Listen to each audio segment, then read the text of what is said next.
All right, today we're going to try and piece together one of the biggest, most fascinating puzzles in all of life sciences. Why do specific animals and plants live only in certain places? We're diving into the science that connects all the dots on the map of life. I mean, it's a question you've probably asked yourself, right? Why are some of the world's most incredible creatures found in just one specific spot and absolutely nowhere else? Well, it's definitely not an accident.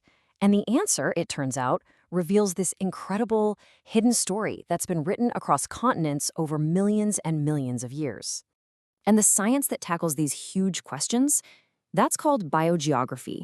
You can think of it as part geography, part biology, and it's the main tool we have for figuring out the what, the where, the why, and the how of life's distribution across our planet.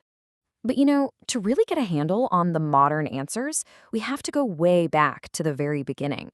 Back to a time when naturalists were simply trying to observe and just name the unbelievable diversity of life they were finding all around them. And believe me, this whole process took centuries. It really started with ancient Greek scholars who were just observing the world right outside their door. Then, bam, the age of exploration kicks off, and suddenly ships are returning with this absolute flood of new life forms that nobody in Europe had ever laid eyes on. This explosion of knowledge all led up to the 18th century, with the very first attempt to organize it all. This was really the first big aha moment. The more explorers filled in the blank spots on the map, the more they realized, hey, wait a minute, life isn't just scattered around randomly. They started seeing these distinct zones, from the tropics to the tundra, each with its own uniquely adapted creatures. A global pattern was definitely starting to emerge, but a lot of the key puzzle pieces were still missing.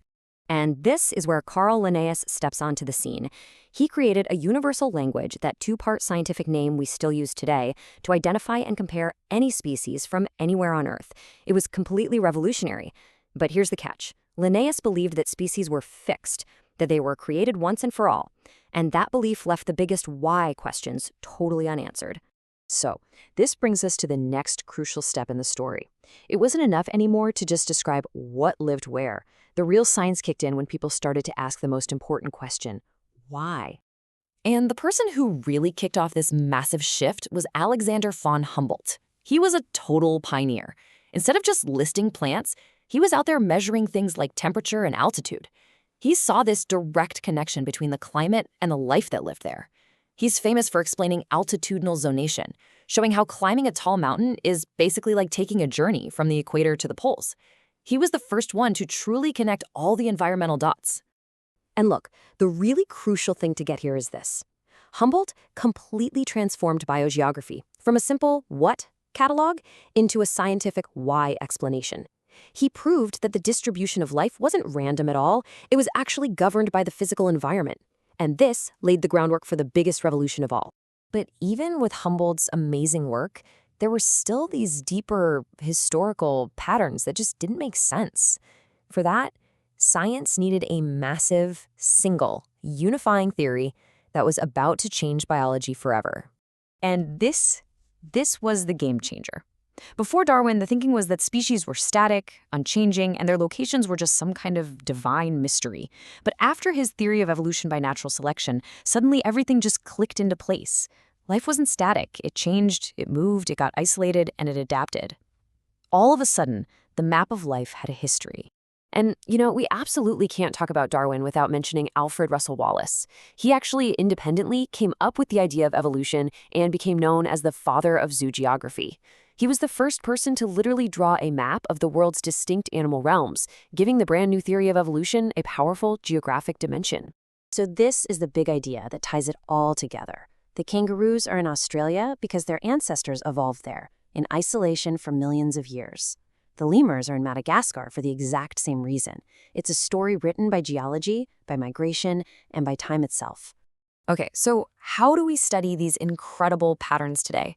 Well, those foundational ideas from Darwin and Wallace have evolved into a modern science.